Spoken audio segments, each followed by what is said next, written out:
How it do, baby? That was poetic. You can't write this.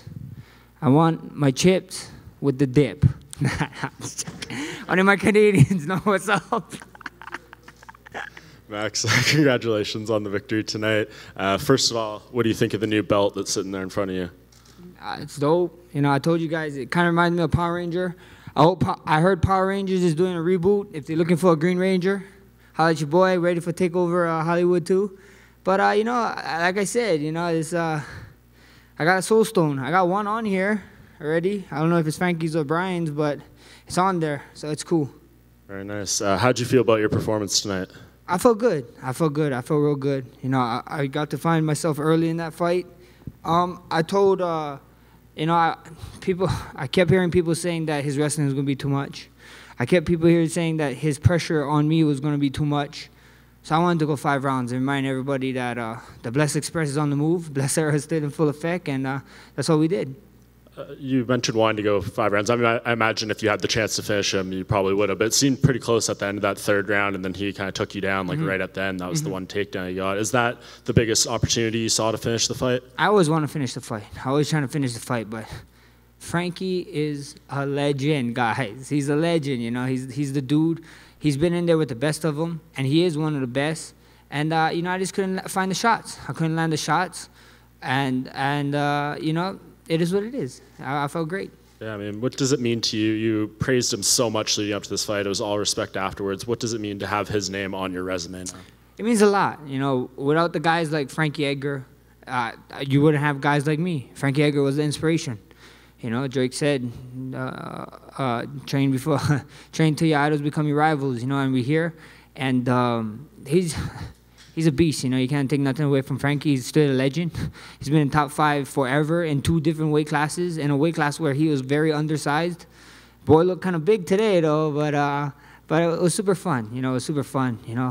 Like I said, I'm trying to be the best pound-for-pound fighter in the world, not the best featherweight in the world. I'm trying to be the best pound-for-pound fighter in the world, and Frankie is one of the guys to help me one step towards that goal. You've spent 14 rounds in there since December, which is, you know, a lot of cage time.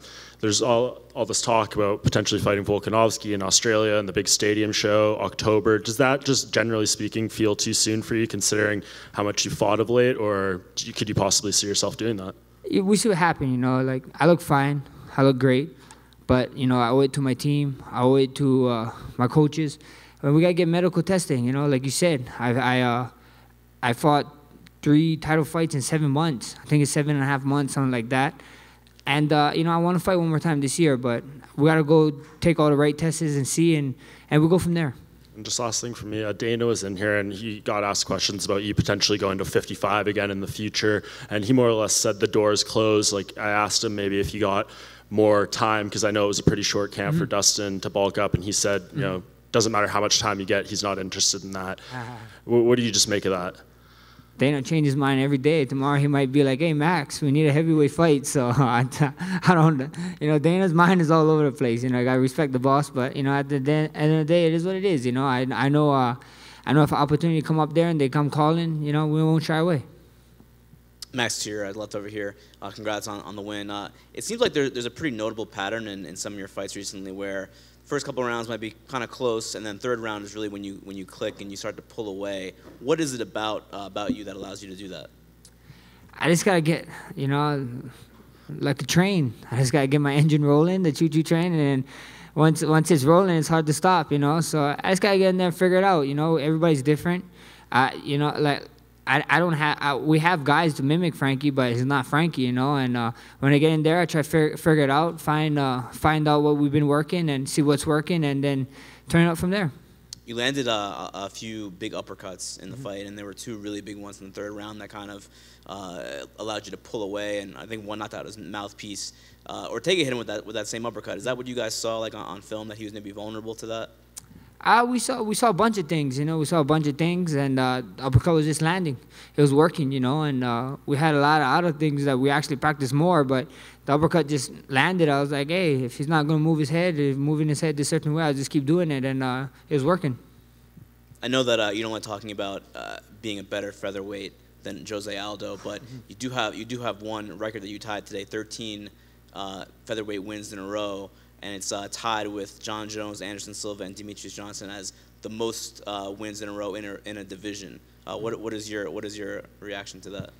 I'm just trying to be a legend. I'm just trying to be the #1 pound-for-pound fighter in the world, and that's the names that I gotta be up there with, you know, and that's respect. So, like I said, you know, like all this GOAT talk and whatever, that doesn't affect me. You know, when it's all said and done, I can sit back and relax. And Aldo stood the man. He still got the most wins. He got the most title defenses, and so on and so on. So until I beat those records, then maybe I can be in that conversation.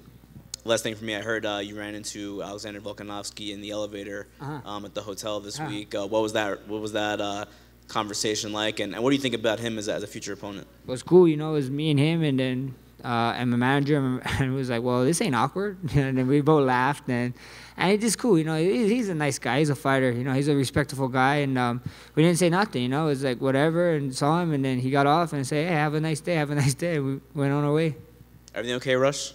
You good? Okay. Just worried about you. This guy tired. I don't know what is going on. Thanks. Max, right here. Back in February, when I spoke with Israel Adesanya, he said when he fought Anderson Silva, he had watched him so much throughout his career that he knew what was coming when they fought. You were pretty adamant that you'd been watching Frankie for a long time. I'm curious if anything similar when you were fighting him played through your mind. Yeah, you know, he was definitely throwing some stuff that I usually see him throw. You know, that running single leg is. That's Frankie Edgar. You watch a highlight, you see a bunch of people get taken down with that. So when he's doing that, I was like, oh wow, Frankie's trying it on me. You know, it's pretty cool. But yeah, a bunch of time we watched a lot of tape. I watched a lot of tape, and there's a lot of times when we're in there and it's just clip back like, oh, I remember this fight. He was doing this and he was doing it. So it's pretty cool. Did you call out Daniel Cormier again after your fight? All the time. Every time. I call out Daniel Cormier right now. You better hope Stipe don't fight. Baddest man on the planet. You better hope that that Stipe make that walk. Or you're going to fight a Hawaiian that's probably going to step in there around like 205 pounds that's ready to take your belt. And that #1 pound-for-pound fighter in the world.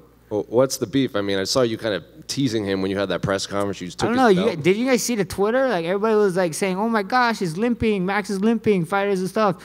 DC was like, that's Max's swag. He's not being cool. He's clowning me. I don't like that type of beef. The Twitter figures, trigger fingers turn to Twitter fingers, DC. Come see me. Nothing but love for the guy. I love DC, man. I love that guy. He's a legend. Over here, Max, congratulations. First of all, it's been over 3 years since you went to a decision in the featherweight division. So what is it about Frankie or tonight that took you the distance like that? Like I said, you know, Frankie's a legend. He's the man, you know, and all I kept hearing was I wasn't going to be able to handle Frankie's pace. I wasn't going to be able to handle his wrestling. I fought no one like Frankie before. So I had in my plan, in my mind, I wanted to go out there and show everybody why I was the best in the world and why Blessed Express and the Blessed Arrows stood in full effect. So I went out there, control the fight, and show everybody, look, I don't have to be in these wars and this stuff. You know, it's fun sometimes, but sometimes, you know, not looking like the guy from Goonie is great too. So we got some business stuff. We got some business stuff to do after this fight, and I couldn't be too beaten up. You know, the last fight I had this big scar on my face, and yeah, I don't like it. Rush teases me all the time, so it's kind of horrible. Dana was in here a few minutes ago. I asked him how close we are to UFC Hawaii, and he gave me a short answer, not at all. Do you know anything about that or why he said that? You know, yeah, I know because it's not a UFC thing, you know. It's a Hawaii thing. It is a Hawaii thing. Like, look, like, you got guys like Abu Dhabi building. They're building a stadium for UFC to come. These guys is building them, you know, like UFC Hawaii, the state, whatever, they don't want it that bad. They don't want it. Abu Dhabi is building a stadium as we speak right now for a fight, you know, and we have a stadium there. So I just think it's one of those things that Hawaii just don't want it that bad. Do you take exception to that as a star from Hawaii, the face of Hawaii?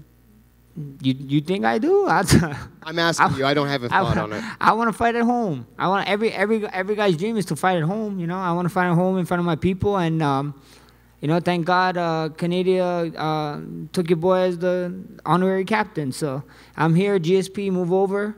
Next time I go to T-Dot City to main event, I'm gonna tie with him. I think it's 5. Yeah, 5. Yeah, you told me. Mike told me. He only headlined 5 Canadian cars, so I might catch up with him. So yeah. And finally, for me, if it's okay with you, Max, can we get a brief breakdown how Rush Mini Bless feels about your performance tonight? Yeah, how you feel about how did Daddy look good tonight? Pretty good. Pretty good. What was pretty good? The punches. Oh, just pretty good. I'm kind of mad. He's not getting chocolate wasted tonight, guys. What? I am. I'm taking all the goodies that you guys saw unembedded. What? Then I can just keep the fountain. Hi, Max. Back here. Sort of along those same lines. You know, I'm sure after the loss to Dustin, you kind of have to talk to Rush about, you know, coming back from a loss. Now that you actually have come back from a loss and you finished that, how do you kind of add on? What can you add on to that lesson? It's like I said, a true champion is a guy who can get knocked back down and get right back up the reins and keep chugging along. You know, all these guys, everybody, you don't really see someone's character until they get tested. If someone is great all the time and that's all they know, and they never ever had failure, then you really don't know how great they are. You know, they got to run into these problems to find out how great and to find themselves, and this is one of those lessons. And should the Australia card, should that, you know, not happen, or I mean, you don't fight at that card, how determined are you to fight again, at least get in one more before the end of the year? Yeah, we see what happens. You know, like I just told you guys. You know, I gotta go with my team. I gotta talk, and I know how bad I want to fight at home. You know, and I don't want to take that away from the guy. But you know, at the end of the day, I just gotta go see the doctors. You know, and get checked up, and we go from there. You know. At the end of the day, the stadium and stuff is cool, but I definitely want to fight before the end of the year for sure. You know, UFC had this habit of putting me the first week of December.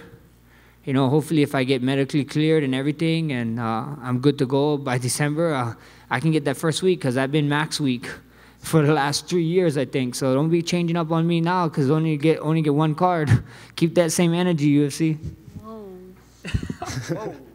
Max, just following up on that, I know you've wanted to be on like a New Year's card or an International Fight Week card. It didn't pan out last year, but those last pay-per-views, it's going to be a stadium show in October, Madison Square Garden, New York, then the December pay-per-view. Will you be satisfied if you're on one of those events? Yeah, we see. You know, New York sounds cool. Like I said, like you guys said with Vogzanaki and Aussie, it sounds cool. So we see. I gotta go check with the doctors, get checked, and we'll go from there. You have your peanut butter Cocoa Puffs yet? Oh, no, I didn't have. We're about to have some. Manager looking at me like, no, you're not. But yes, I am. I'll fight you. All right, go get it. Thank you. Hey, Max. You mentioned going to see the doctors and get medically tested. That's something we don't really hear fighters talk about that much. Is this something you've always done, or was this something that started after you had to pull out of that fight with Brian for the unknown reasons, basically? Yeah, it's something that that you just gotta learn. You know, one of those things that we get better and you get better, and things like that happen. So we've been, you know, I got this little mini me right here. I'm trying to be able to walk and talk and be fine. You know, we had some tragedies that happened, not in our sport, but in combat sports this past week. That's pretty sad, and we want to stay on top of it. My manager, my team, they all push me to go to the doctors whenever something like, I can be telling them like, oh my gosh, my hand is sore. They're like, I get texts. I tell one of the coaches, oh, my hand is hurt. I get a text by my manager 10 minutes later, hey, look, check your Google calendar. You gotta go to the doctors right now. I'm like, what? What is going on? Like, I can't, like, you know what I mean? But these guys look out for the best for me, and that's why I love them. And I'm trying to stay around for a long time, you know, not a good time, a long time. It's actually mentioning those tragedies we had in boxing. You're talking about the clip of you walking in tonight. Conor McGregor actually retweeted it and said, when you've heard about those tragedies, the walk takes on a different meaning. I mean, obviously you were just walking into the arena, but can you understand what he means by that, knowing what's happened in boxing recently? Yeah, it's crazy, you know, it's crazy. It's, I understand that a lot, you know, it's something that a fighter knows, only a fighter knows, you know, and the sport is crazy. The sport is crazy, you know. We always, like, me and my coach, me and one of my head coach, we always joke around about it, but the last meal before I fight, all the time, he say, eat whatever you want. This might be your last meal. You know what I mean? Like, that's the way we approach it, because we're just warriors and stuff, but we don't wish that, but that's what we say, you know, that's just a mindset. And, you never know. You know, you really never know. This world is crazy. This sport is crazy, and it's just insane. And you gotta feel out. You know, nothing but love and prayers to that family that's enduring right now. Actually, the two families. So you know, prayers out to them. Cheers. Thank you. All good. All good. With my chips with the dip now. Thank you, guys. Max, can you pose for some photos right there?